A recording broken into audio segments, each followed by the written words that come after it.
Good morning. This is your Sensei Al Bob, and this is Dreamy Dreamland with Sensei Al Bob. And it's breakfast time.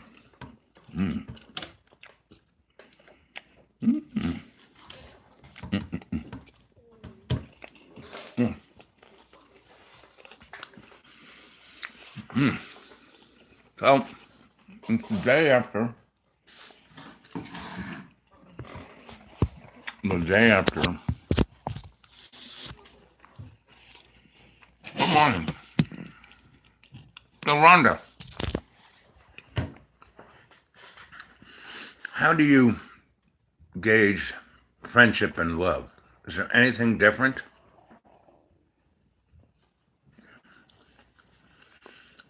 Is one more important than the other?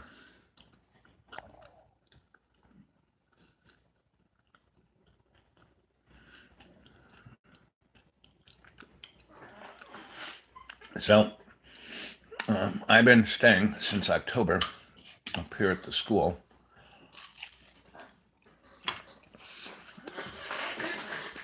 which was built by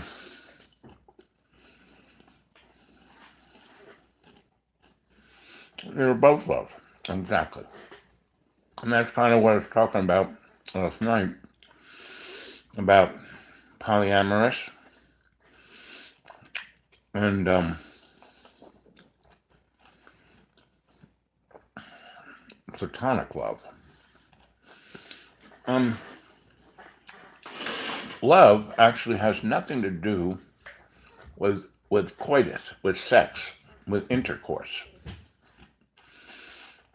because that's a hormonal bodily drive of our avatar wanting to reproduce. Agape love.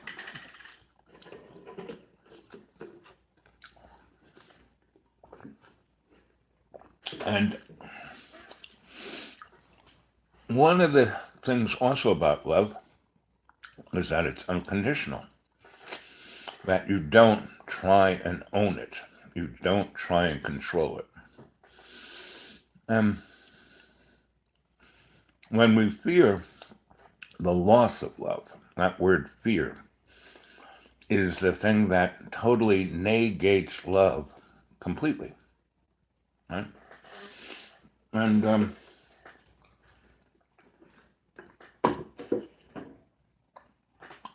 as a friend, you know, why do we have friends? Is it because we need someone to help us move? Is it because we want to have someone that we can feel that they're less than we are so we can feel better about ourselves?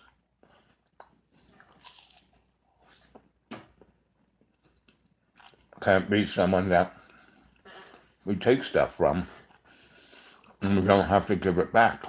My father, our neighbor, Mr. Orr, he had a Black& Decker, electric saw from the year one. And he lent it to my dad. And my dad used it to, you know, redo our basement and build a clubhouse and some shelves and all other kinds of things. And Mr. Orr lived right next door.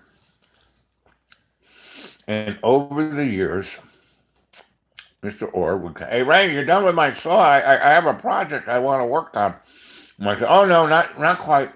My dad kept that saw for 30, until Mr. Orr died. And Mr. Orr never got it back. And I would see him like trying to cut a piece of plywood with a handsaw and cursing my father. But they were friends in high school.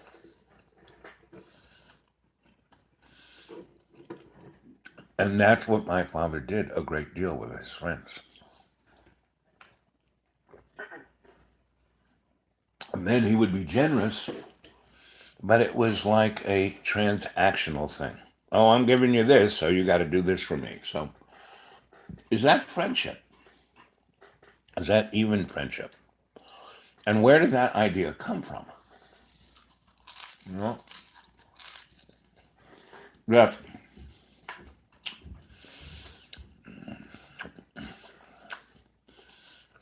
you know,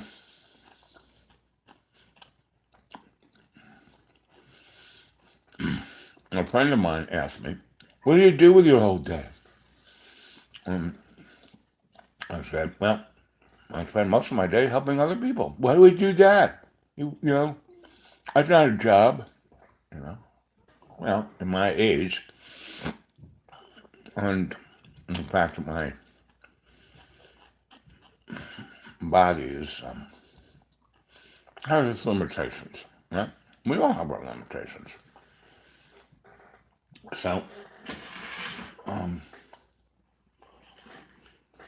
in a way, my helping people is somewhat transactional in that it makes me feel good.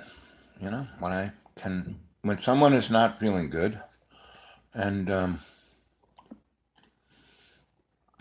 and I can make them feel good, well, that makes me feel good.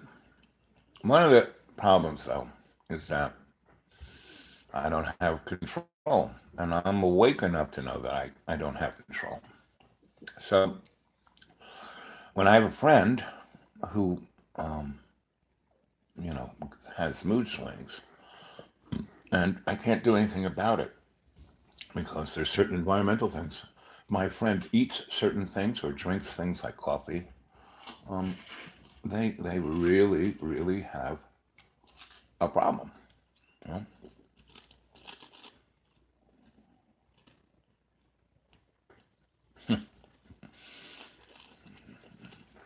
Exactly. And then my friend, you know, it's always apology. Oh, I didn't mean to be such a dick. Well, I keep saying, you're my friend. I understand your situation. You know, and so, but you know, saying sorry isn't good enough. And pretty much everything that comes out of my mouth, my friend doesn't really listen to or doesn't hear. I mean, we hear everything. We see everything. It goes up there. Whether we actively think about it, right? And that's why people worry about things. You know, that's why oh, how am I going to pay my bills? You know, oh, I need toilet paper. I can't stand going into the stores. You know, they create anxieties. So they don't have to think about the bigger issues. You know? Like, what am I doing with my life? What am I? Who am I? What can I do about making myself happy? Oh, maybe my family, you know, who has issues, I can be nice to them, you know. Within my family, you know, I had a pretty big family, and everyone had issues, especially my everybody, you know, all my siblings had issues with my parents. You know, the simple thing to do with not having issues with your parents is not have anything to do with your parents, right? So it's not that I said, "Oh, I hate you. I'll never see you again in my life." No, I because my parents weren't monsters, just like most human beings aren't monsters. And really, there is no regional dynamic. Like the South isn't any more racist than the North or the West or the, you know, East. There are racist people and there are people who aren't racist. And one of the things that's kind of great about America is that none of us, we've killed all the indigenous, I mean, this isn't great that we killed all the indigenous people, but the majority of the Americans are all different kinds. We're not homogeneous, and we're not all like English people or German people. We're made up of Greeks and Italians and Africans and you know, people from everywhere. And that's really the best thing about America, the diversity, right? And our religions, we have a diverse, you know.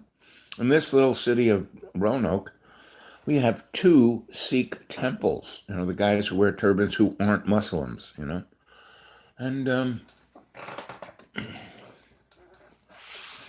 that's the beauty of life, is the diversity.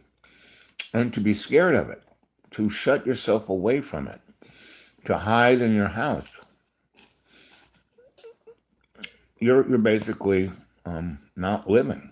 If you can't share love, if you think you can only have love with one person, no. Uh, I never had any biological children, but I did have 127 godchildren.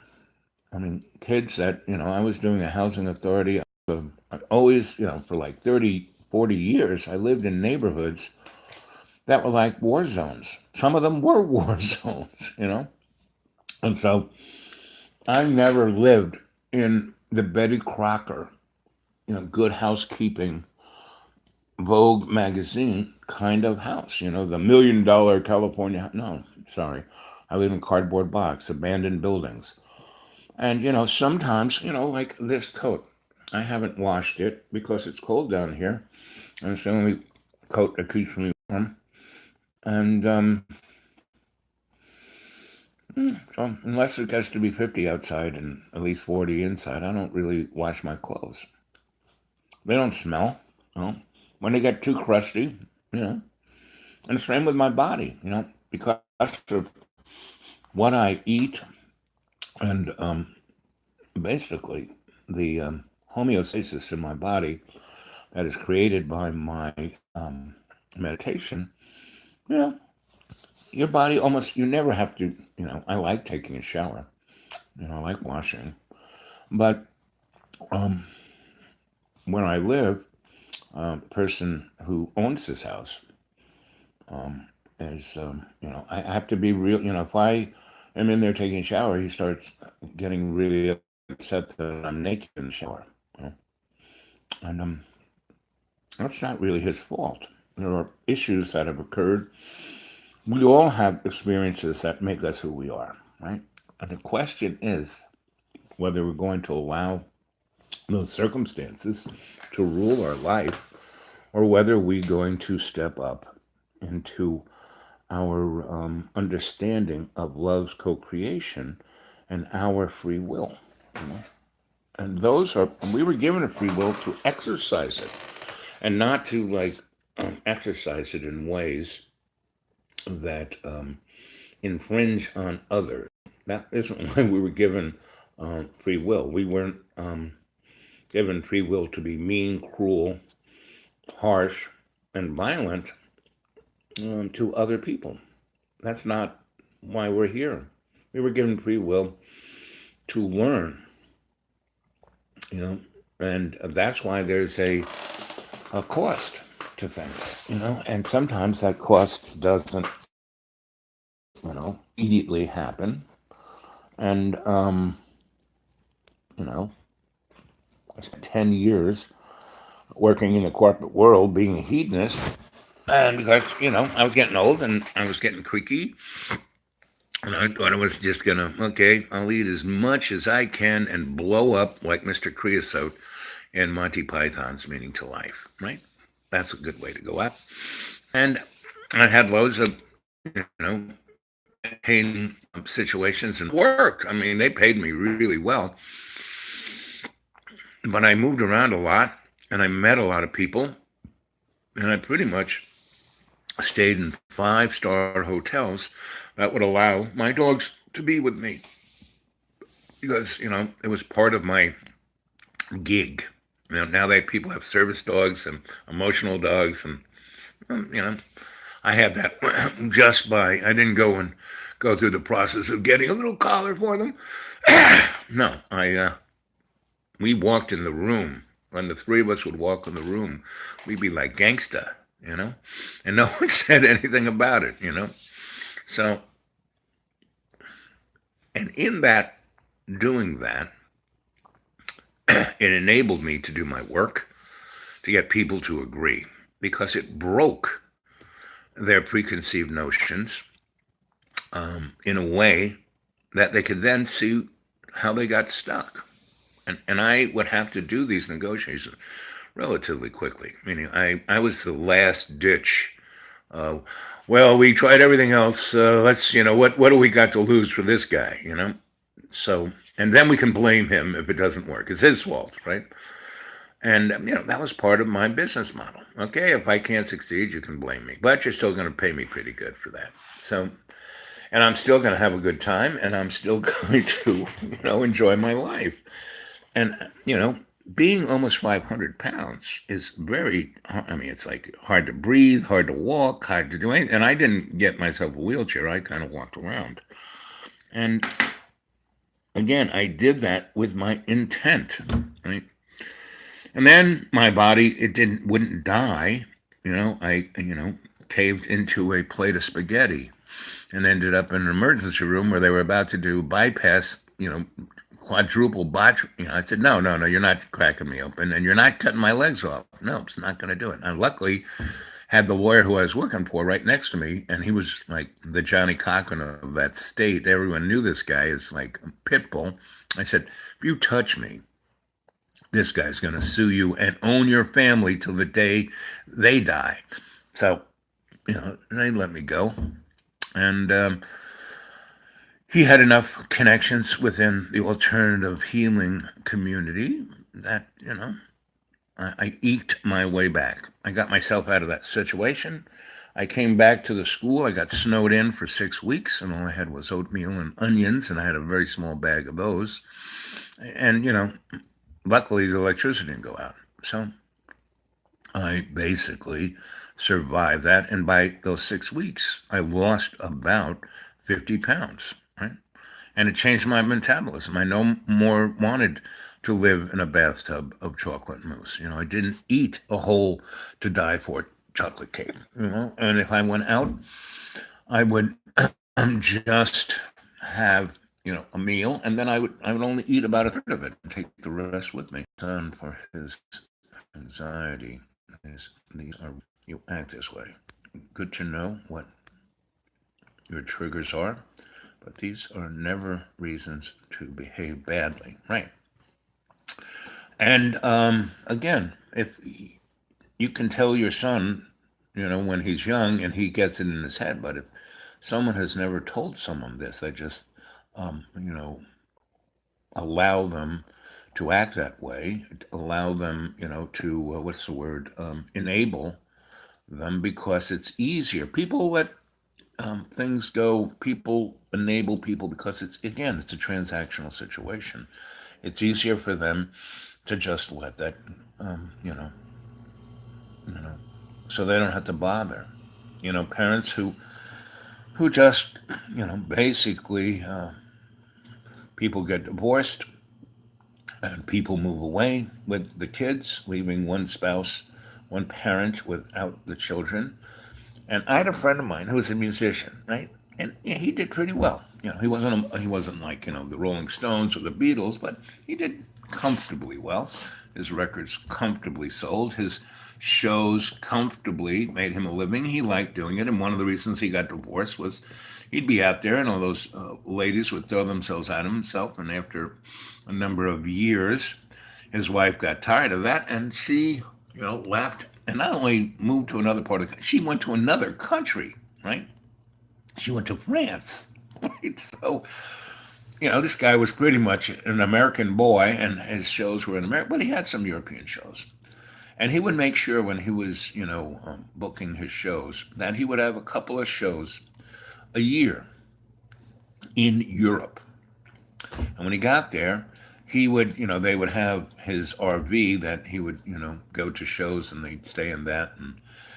And after he would have a show or two, he still had that RV, he would drive to the town that his ex-wife and kids were in, and he would park. He would go to the police station and say, "Hi, I'm so and so," and he was famous enough that someone, "Oh, you're that guy." And he said, "Yes, and my wife lives in your town at this address, and I want to see my kids, but she's still about me, so I can't go into that house, but I want to park right on, you know." street right in front of the house. So when the kids come home from school, they can come in to the RV and spend a week or so with me. And he would get on board with the cops, and they say, "Yeah, that's you can park there. It's legally, no problem. Thanks for telling us. Thanks for giving us a heads up." Okay. And so, the first time he did that, she called up the cops, and they said, "Sorry, ma'am.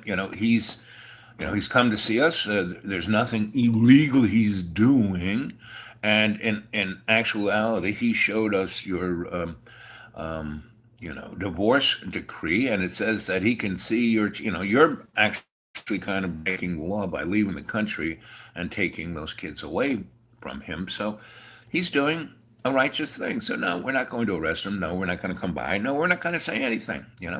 Sorry. As long as he doesn't come into your house, not a problem." So he kept doing that. He kept doing, and those kids, when they were split up, one was, I think, 7 or 8, and one was 9 or 10. And every year he went and saw them, right? And the first 5 years, and the kids was great. They would spend time in the RV. He would get a lawyer there to, when she was onerous, saying, "Hey, he's got X amount of days a year that he can say, so he's giving you, and he's going to take them out for the weekend. There's nothing you can say." And he would get he was very on top of it because he was awake, he was clear. Anyway, he had other relationships, he had another wife, he had other kids, but he still wanted to stay connected to his kids. And so, after about 4 or 5 years, I'm married to this other person, and she would come with him everywhere, and she would be in the RV when the kids came, and they kind of liked her a lot too. Anyway, after about 5 or 6 years, the mother said, "Okay, okay, okay, enough of this. I'm being a jerk. It's okay." So they became friends.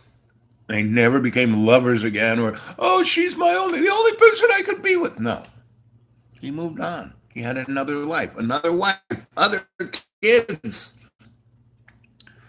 He was that kind of guy. But he never let any of those people he cared about, that he loved, he didn't just drop them. He didn't throw them under the bus, right?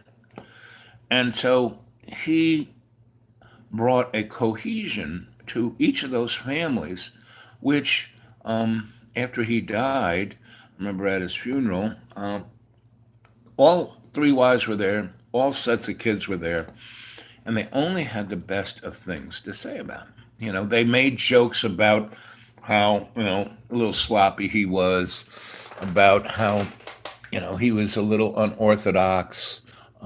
He was a little, but they said, well, those in the big picture of things, those are why he we loved him. And the first wife said after he did the thing with the RV, and and then we kind of reconciled as being mother and father of those children, and that we'd get along for their best interest. Actually, our relationship became ones of friends, and I again loved him, but not in the way of the Eros love. That wasn't, done that when I had was able to have another love for him, where I actually did all those things that used to drive me crazy about him. I started to realize that those were just he was, you know? And so when we try to control the environment, the character, the persona of someone who we say we love, that's not love. That's slavery, you know?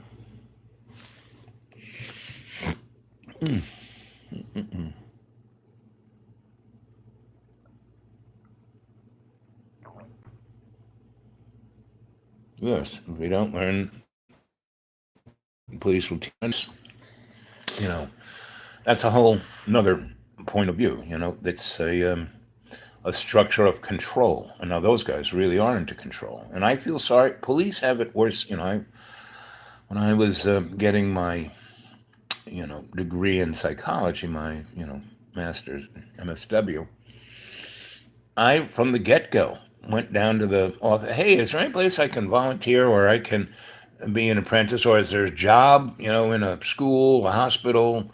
And so in those 3 years, I worked in group homes and hospitals. Hospitals where,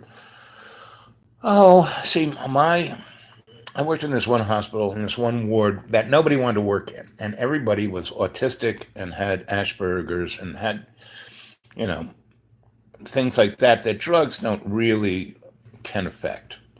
It wasn't like a chemical. I mean, most, a good deal of mental disorders are just chemical imbalances. People who hear voices, they're just hearing little echoes that we all kind of hear, but we don't listen to, right?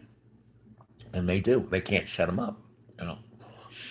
And from my experience, all of those kind of things are just, you know, everybody's different. Everyone has different, settings, and so because as you're growing as a fetus in your mother's womb, you're exposed to everything around your mother. And, your genetic everything is this amazing ballet of exposure to all these different hormones and RNAs and DNAs as you're being, created. And so you're susceptible. Your mom's drinking lead water. Ooh, that's going to, there's all kinds of, and they're all just a plethora of different mixtures that go into this. And so that's why we all turn out different, like sex, what gender we are. We all, I said this a couple of nights ago, we all start out as women. When we are that little zytoblast before we become a fetus, that was the first 2 or 3 weeks, we are all female. And then somewhere between the third and the sixth week, we get blasted with this hormone, and we're either X or Y, male or female, but a little bit too much or a little bit too little. And that's where you get homosexuals and transsexuals and all of that. I mean, who in their right mind would choose to be gay?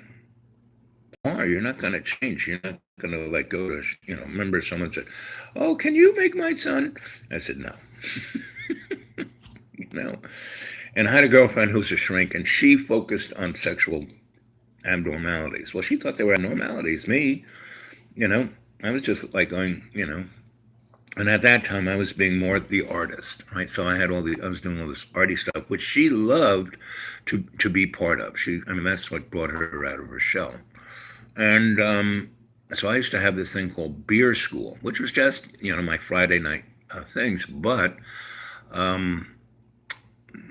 in Asheville, there was this whole street, Broadway, that was these beautiful little shacks that were set up by this guy who made Asheville, one of the guys who made Asheville. And Asheville used to be the center of patent medicines because there's so many herbs in those mountains.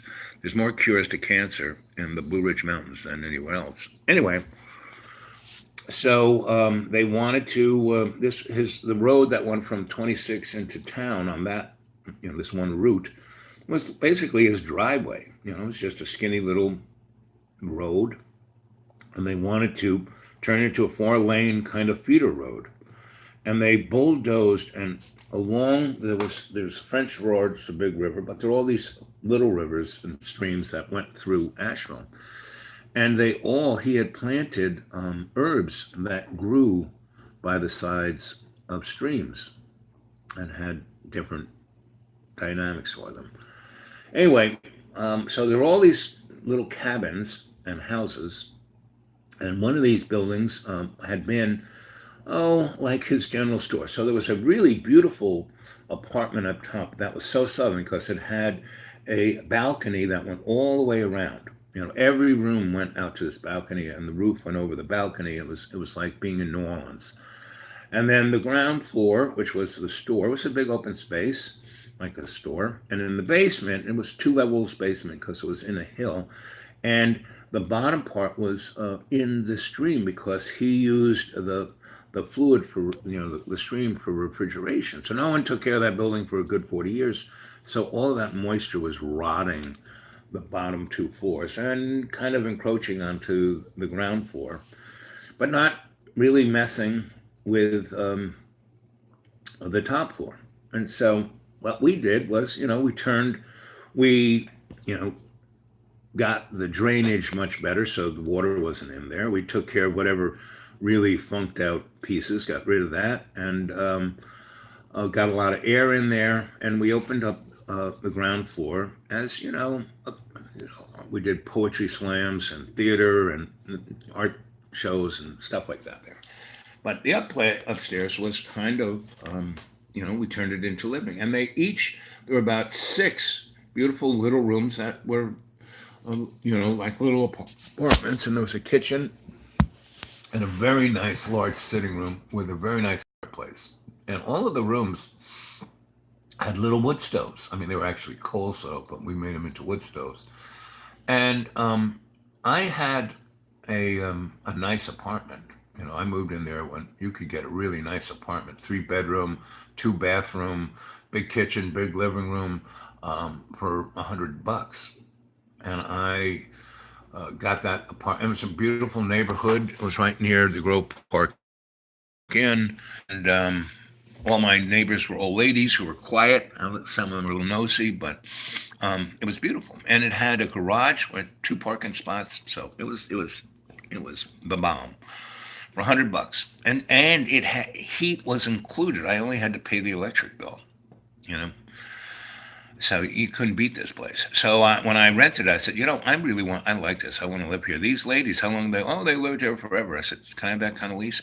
He goes, I can give you a 6-year lease. I said, good. That's what I want.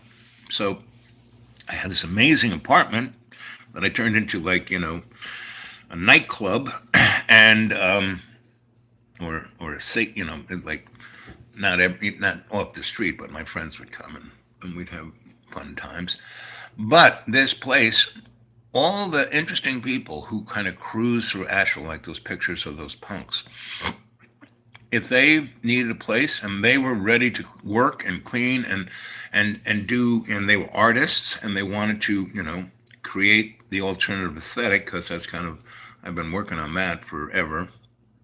See these two scars? My sister kind of got me with a Easter bunny. Luckily, I have a hard head. So the so that's where the beer school was, and I was working for the state. They were putting the I-26 highway from Johnson City to Asheville, because you had the road that was there was this thing go up and down and up and down and up and down of the 1927.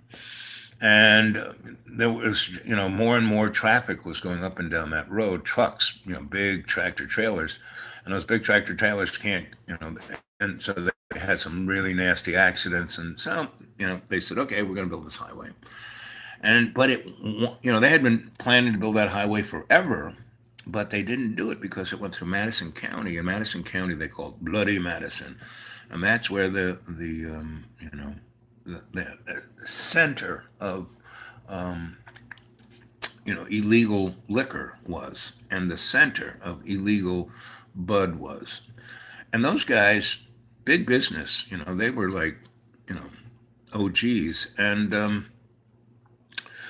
they didn't think twice about a revenue to come in. They kill them. They plant them in the woods somewhere. No one ever would find them. So they were the federal government and the state government was like a little trepidous about bringing in big heavy equipment and making a gigantic right through the middle of their county when these guys are loaded for bear.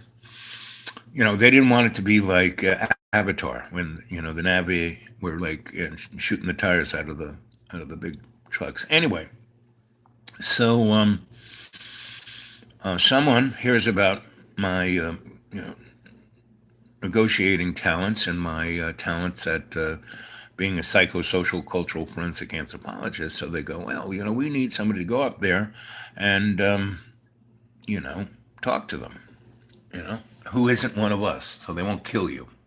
I said, well, they might kill me, so you better pay me pretty good. So they did. So I went up there. I kind of drove up there just like as a tourist, like, what is this place? And they kind of looked at me and I said, hi, you guys are smart. I'm just not just a chucklehead tourist. I actually am from the state, and they want to put this highway up. They want to put this highway up here. You read the papers, you watch TV, you know the story. So they sent me up there to talk to you because they don't want you to start, war with the guys. And they said, okay, tell us why we should have this road and why it won't, you know, change our way of life. And that's how they looked at it. This was a cultural thing to them. They didn't want their life to be changed. And I said, well, first of all, they're willing to listen to where you want the road put. This is kind of where they want to put, and where do you want to put it? Right. That's first of all. So they'll give you the to tell them where it is, and then you can negotiate from there. And they said, okay. So they first picked this place that was as far as the other side from them as they could be. And so that was number one. And then number two was another place at just a few inches further that way. And then the third one was a place close to where the federal government wanted to put it. But they knew, because they had been there for generations, that that was a bad place. There were all kinds of things that if they try to build it there, they won't be able to build it there. So they made it number three. So, of course, the federal government picks number three. Well, they start building it, and once they kind of clear off a place, a whole cliff falls down and crushes, stops the construction for a year or two. And, it goes on for that way for a couple of years, until the feds go, well, they go to, the geologist guys who basically said, hey, you should put it over here, which is number one place where the OGs wanted it, as far away from them as possible. But by that time, I was going up to those guys because they were loads of fun. I mean, they knew how to party. They used to have this thing called a spring fling, right?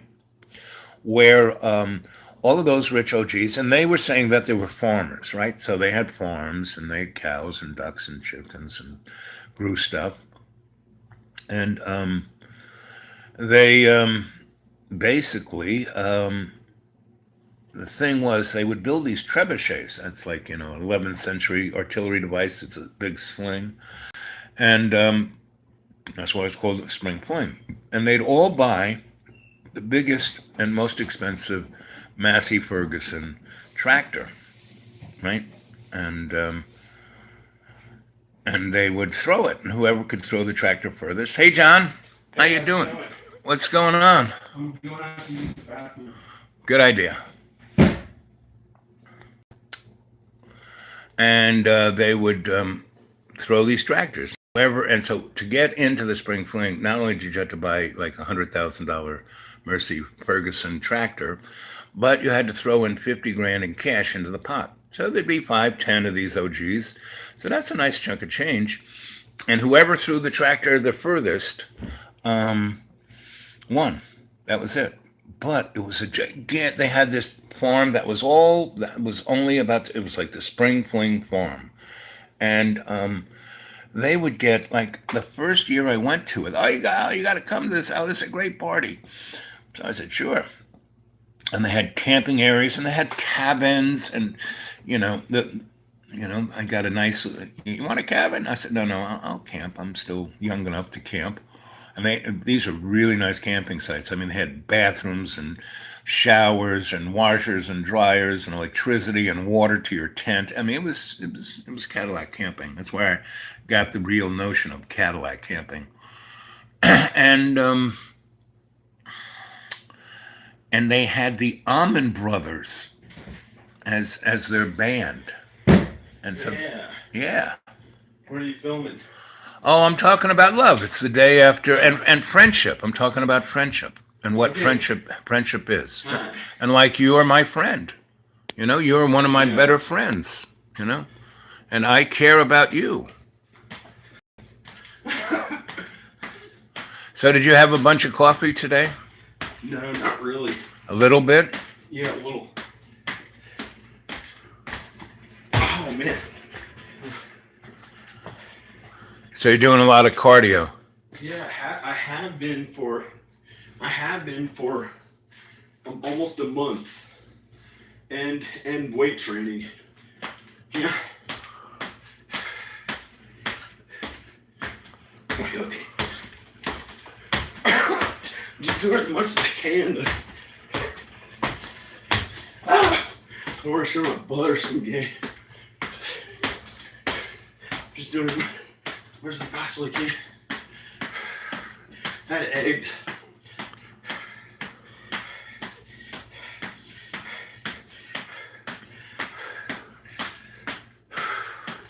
Just exercising, getting better health, and eating really healthy foods.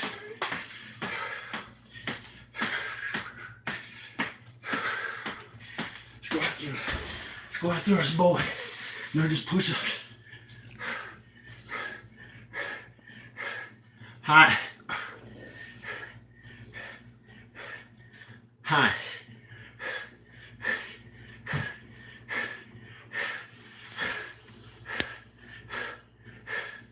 Wow. Just exercising.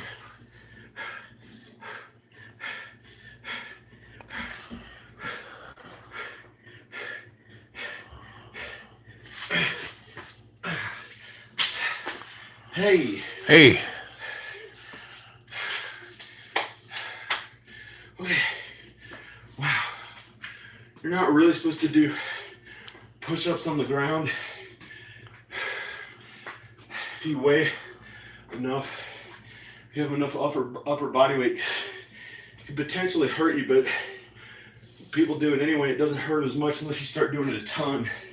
Those are the first push-ups I've done on the ground a long time because I just do the bench press. I just do the bench press. so John, what do you think of love? Of love? Yeah. Well, I like to believe in monogamy. But no, love towards humanity, love towards everybody, love towards, you're thinking about sexual love. I'm just talking about love, like love of your parents, love of your sisters. Yeah, that's the real love that's more important. The non-selfish love.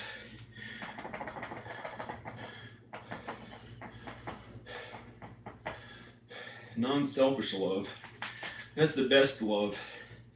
That's what it's like even when you're in a relationship, loving somebody else to the point where you're not just trying to use them for sex or intimacy.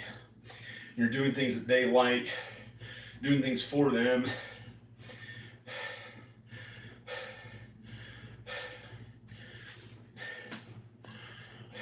And that's really important, that type of love, the non-selfish love. So what happens when you get angry at those you love? I mean, and you blame them for things. Yeah. What? Yeah. Wait, hold on. When I blame, who would I blame? Well, your parents, Who would I blame? your parents, the people down at Kroger's, folks downtown. Pretty much people are people no matter where you go. Well, Whether you're in New York or that's true, in Roanoke. I prefer some places better. The legs should be. These legs. Well, I should. Why is one place better than another? I just like Los Angeles. Why? I love Los Angeles. What's so great about Don't tell anyone ever. what's so great about Los Angeles? The movie industry. Every band I loved growing up. Jane's Addiction, Guns N' Roses, Motley Crue. All those bands that I loved growing up. Los Angeles. All the main actors that I thought were the coolest had houses in Los Angeles. The whole music industry, nearly 80% of the world's music industry, Los Angeles. 80% of the whole movie industry, Los Angeles. Any original, amazing, creative idea, the world center for originality and creative ideas, not following others, Los Angeles. The rest of America have to do it a certain way. Walk in grocery store, got to get big things that's conglomerate because got to stand up for that politically. But isn't that L.A., John? This politically. Isn't that L.A.? Yeah, of course, it's L.A. too, but it's a little bit less. But aren't they the dream machine for the corporate world? Aren't they telling the big lie? Isn't L.A. and the music all about controlling the masses? I love Los Angeles. I love it here. I love it here at my house in my neighborhood. I kind of like my city. But you don't like going down in it. Well, it's not Los Angeles. It's not the most fun. It's not like home, like it can be myself out there as much. What I'm going to do, go out there into a big conglomerate grocery store, get a bunch of vegan, organic things? No, they're not going to allow that. Why not? Some big man standing up for... Why not? They all they want to liberal kindness. Well, if that's marketable, they'll sell it. They don't care. All they want to do is make money. Well, I was a vegan for almost 14 years, starting in the year 2000. How come? Why did you become a vegan? Until I got pressured by them to become some meat eating, a big meat eater conglomerate factory farm person. So one of the chatters here, Rhonda, and now said, I'm back to normal again. It said, I watched your video when you went to L.A. It didn't look like you had an awesome of a time. Well, some of it was. There's another one I have on private that was pretty fun, but it was just kind of the wrong things. What are the wrong things? Like,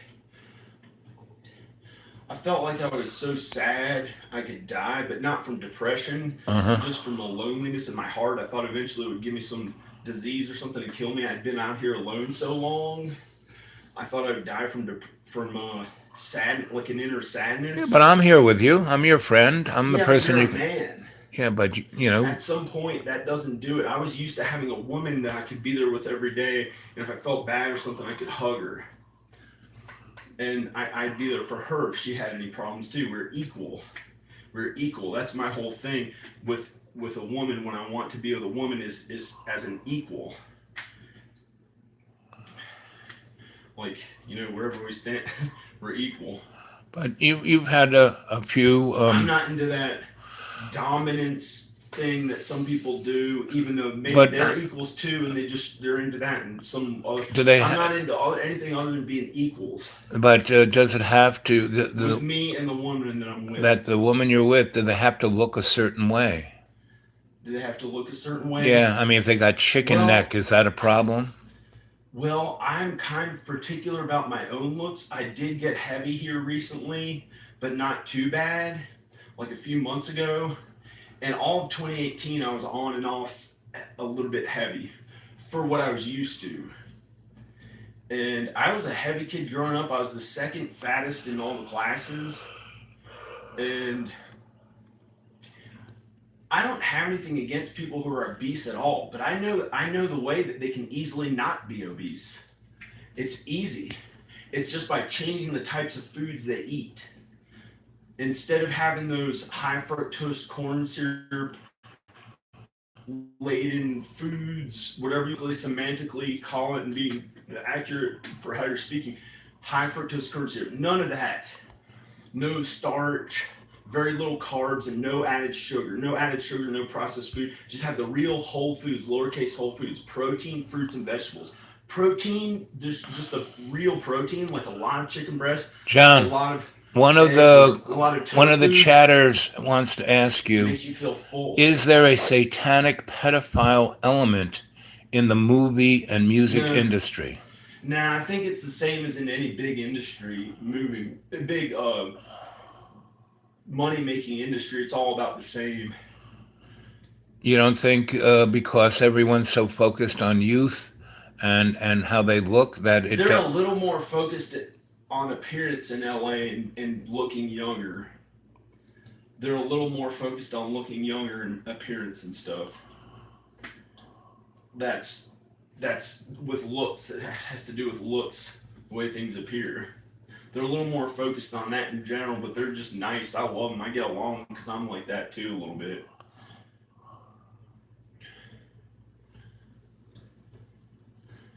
Um, that's Los Angeles, but the movie industry, I don't think there's anything really other than Bryan Singer. He's a little bit funny. Bryan Singer's a little bit funny. who's Brian There, Singer? Bryan Singer's a big director. He did the first X Men, I believe, and a lot of these big movies.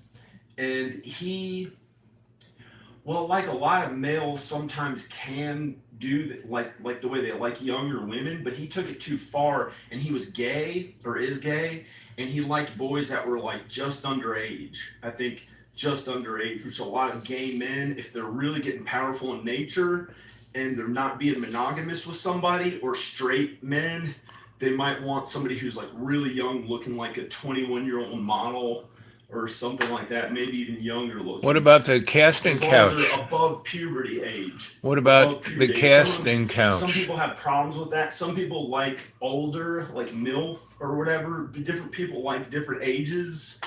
I shouldn't say, but I think it's the same with any industry as it is in Hollywood, other than Hollywood kind of does like looking younger for themselves and So you for think there's as what much they're attracted, who they're attracted to. pedophilia in the construction industry? Construction industry. Yeah. Well, the big construction industry, there people are weirder than anything. If you could hear what they're really thinking and all the truths that they're telling about what they really do like behind closed doors and stuff, and the different things that they like to do. I mean, there's so many. When people actually talk about it, they talk about the weirdest stuff. Some of them like to pee when they're having sex. Some of them like, and it's very common for. It's like if you look at any person, you start finding out the truth and getting to talk. Oh yeah, he's in. This person likes somebody that you're very close to likes lady boys, and you thought he was straight and everything, but he really likes those weird looking, you like really young looking. They look very girly, but they have a penis, and Well, even if they did, so what? So and what? it's just I don't yeah, I'm saying every person is so weird in their habits and things they do, and if you get close, if you think about the closest people to you, you just tell the truth about everything. They like sort of weird things usually, unless some of them are very secret about stuff. Well, if you have a Some of them are friend, prude. Some of John, them are if you have a prudes, friend, it's all about but privacy and respect.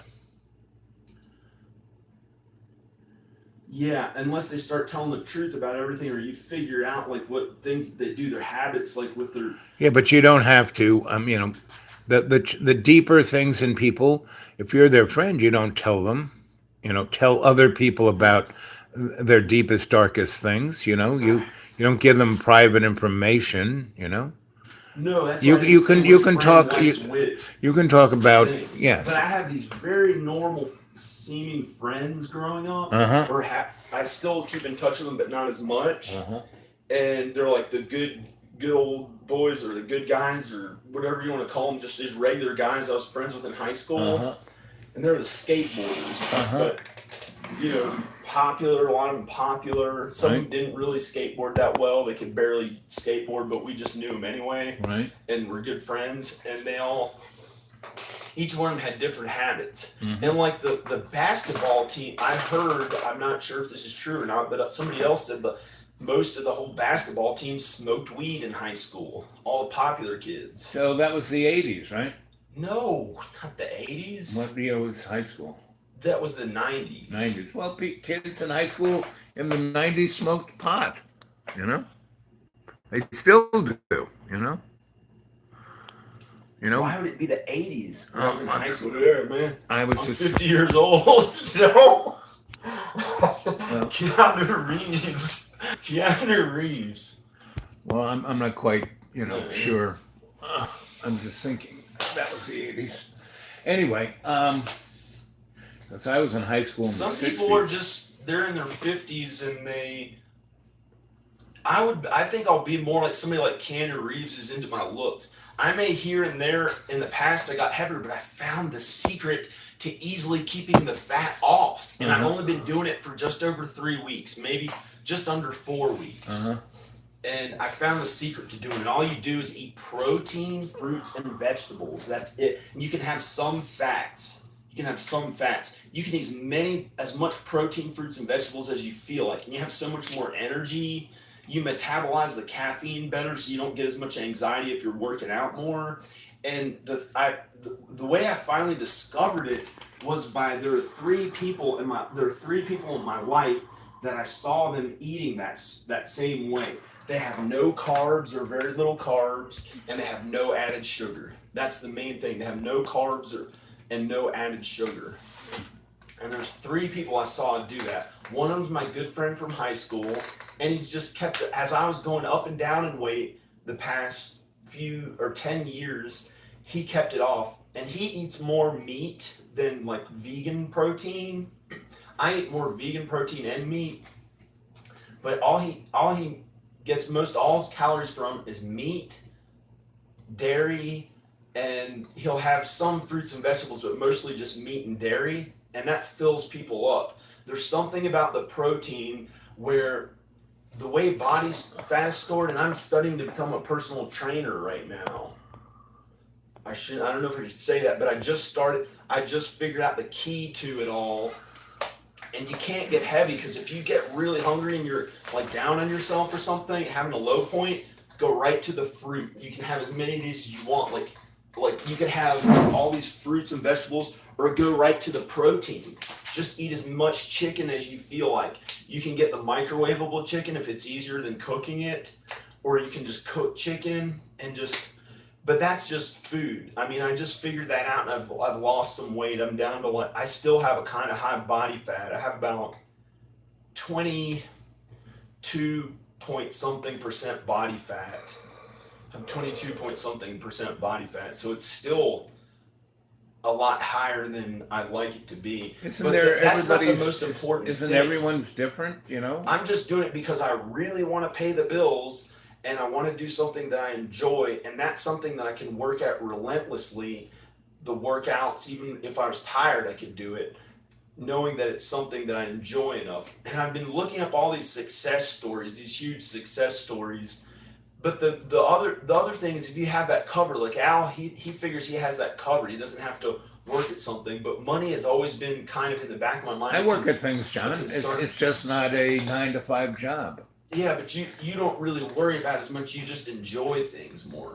Well, I live my life. You know, I realize that my life has more to do than a paycheck. My life is one of service. You know, I'm here to because there's certain things I want to do. Well, good. That's a good thing. I want to make a living off of YouTube, which right now, here's my graph on YouTube. How much money I've been making.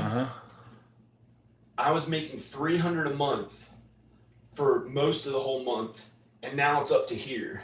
Up to here. It's at the level of about $1,400 a month. Well, that's pretty good. Yeah, because my Ronald McDonald video finally caught on again. How about the videos that I did on your channel? How are they doing? How much of that $1,400? They're not as many views, but the regular videos I upload, right. If you're on there, that's what most of all the views come from, is the people that like you and me as the people, or it's people that just like you. Right. Yeah, that's what the regular videos, I'm getting the most hits off of that, but it's only getting between like 100 and a few hundred if it's bigger. If it was like one of your videos, if I spend the effort and you spend on the filmmaking and the editing, and you spend the effort just telling your whole story, but then see somebody has to film that and make it look professional and support you emotionally as you're talking. Oh, but you did this and then you're like the most awesome one while I'm saying some stupid thing that Well, like, our you- Donald that makes you Trump, look our better. Donald Trump video, I thought was hilarious. You were great in Yeah, that. that was okay, but it only got 100-something views because it was us joking around. Those videos get a little less, but the ones of you telling a story, Right? those do better generally. Your JFK story, Yeah. they like the conspiracy stuff of you talking about that or a weird thing you saw, like a supernatural thing. If I can put, that's where it's getting marketable with him telling a story about that stuff. His amazing original stories. He's a good storyteller. That's his main thing that he's good at with these videos is talking, telling a story. And he had that carefree attitude you have. It's just really amazing what you do with the stories. And like the JFK video, instead of getting 100-something views for one of my random new videos, it's got like 500 or 600 views, and it keeps getting more. It's 500 something right now, and What do you that's think? not that much. What do you but What do you think? For a of- while, they were getting over 1,000 a video, and then you quit and left or something. I was told. We were having issues with with getting along or Right, something. hmm Too much coffee. We all have our own little Achilles heel, and boy, do I have I don't have Achilles heel.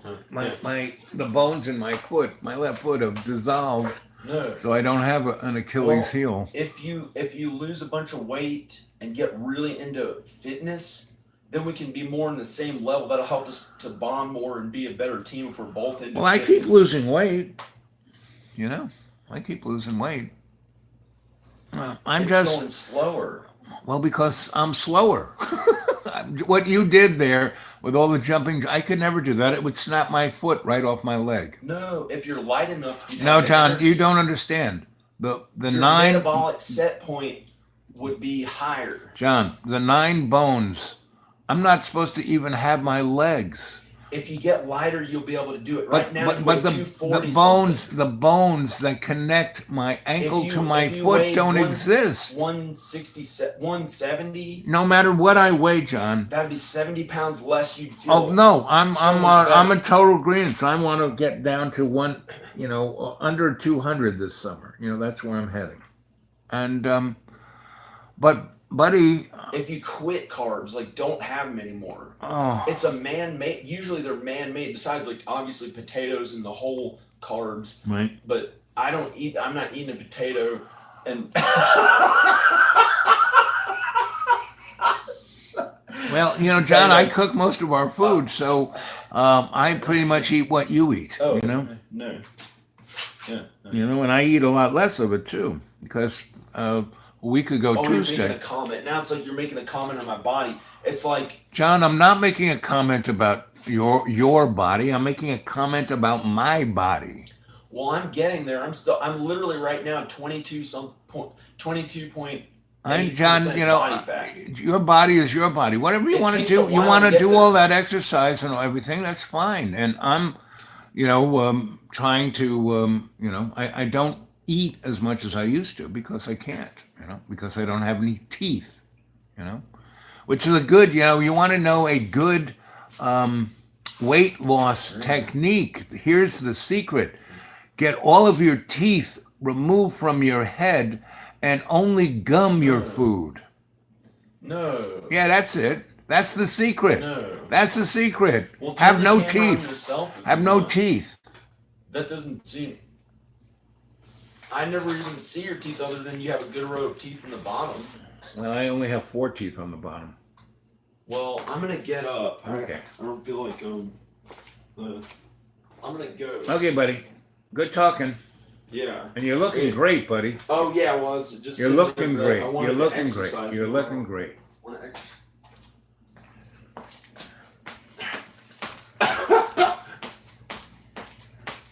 Yeah. Yeah. Yeah, dude, 48 years old. Yeah. Yeah. Yeah, dad, 48 years old. Jimmy farted.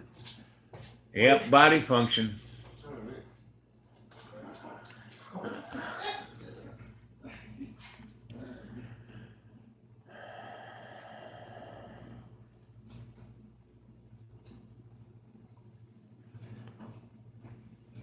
For our troops. It's for our troops. What's for our troops, John? This flag is for our troops. How about health care and mental care and a place to stay and a job? How about giving our troops that? You know, maybe for all the money that the corporate world has made, maybe they should get some stock.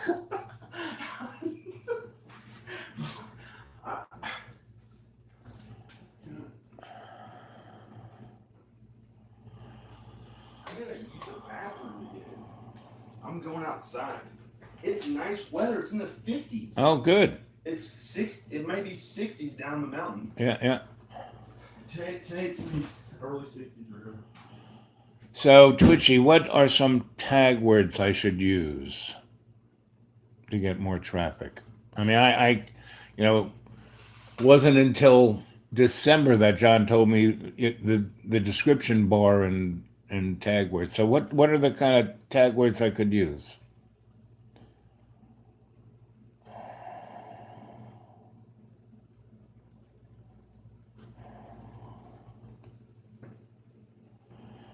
Being healthy and happy. Okay, I'm going to use that, Jane, as my my tag word for every video I make from now on.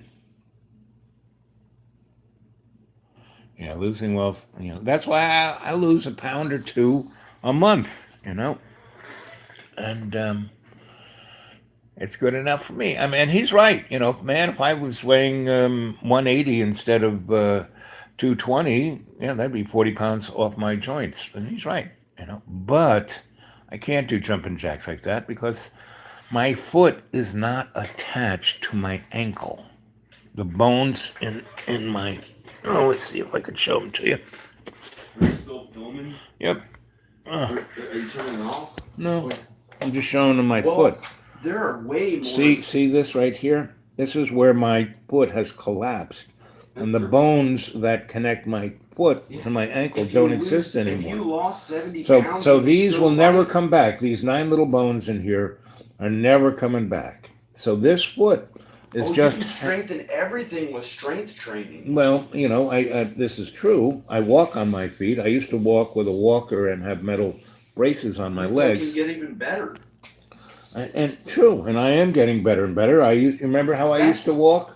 That's one of my primary interests in getting in better health is to help others. Right there is 'Cause like, that's you know, what life is pretty much about. It's I not can't just get helping those yourself. bones back. They're not coming back. I'm trying to convince my kids to eat better. Yep. Well, that's a good thing. They don't quite understand. Well, they're kids.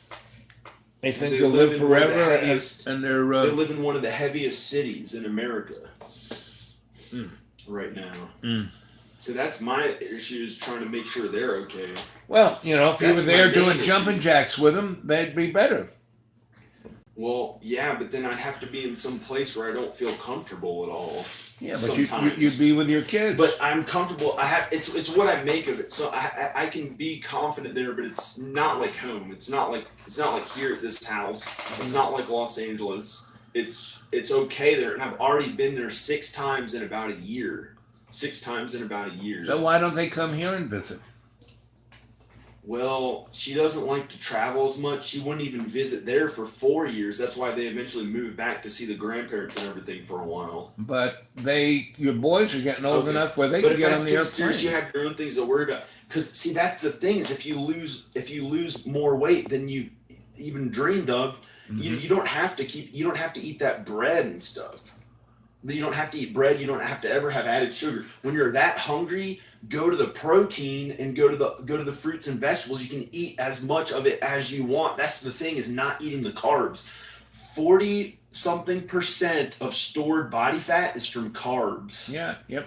And only 10 to 15% is from protein, and 10 to 15% is from fat. Yep. So if you just eat the protein and fat and only carbs from fruits and vegetables, which aren't the same as carbs. They're not carb dense foods. They're very low in carbs compared to this processed carbs. Just if you stop eating the processed carbs and the added sugar, then eventually you get skinny. I've seen two people in Texas who were heavier, a little heavy, but okay, just a little heavier for 15 years, and they could not lose the weight. They switched to no carbs and no added sugar, and they're skinny. They're skinny. They're happy. They don't even have to think about food. It's not a struggle for them. They're satiated, or whatever you want to call it. They're happy that they don't have to worry about dieting, and they get to be skinny because they don't have the carbs and they don't have the added sugar, because added sugar is carbs. So it's like really concentrated carbs. So if you don't have those two, they just get skinny. It took them 15 years to figure out they went in that diet. They have a lot of fat though. I don't have as much fat as they do. They'll eat like whole things of butter, like the huge amounts of butter and stuff. Because that's the thing. You can have the protein, fruits and vegetables, and a little bit of fat. A little bit of fat, but as much protein as you want, as much fruits, as much vegetables, and you just don't gain the fat. And I think it's in sync with our nature as human beings, because traditionally we didn't use those grains and stuff as much in bread. If you're to go way back, like we were hunter gatherers. We ate berries. More recently, we ate berries, and we ate things that grew by the side of the river. Yeah, like the animals we would kill, the fruits and nuts and berries and stuff like that. And the animals, we had little animals. We didn't go after big animals. We couldn't. We would snare snakes and rabbits and coons and things like that. Oh, great. Well, I'm going to say au revoir. Let's see what the gang has been chatting. But that's the thing, is that that's one thing, but there are way more important things that everybody has to worry about in their life. Are you filming me or yourself? No, right now, myself. Oh, thanks. And before you, hard to build. Who? But you're in decent health as you are now. I'm saying if you wanted to live a lot longer and healthier, not being in and out of the hospital, you could lose even more weight. John, the things I go in and out of the hospital, they operate on my eyes, because I have diabetes. And yes, losing weight is good, and I am. And kids need to have somebody.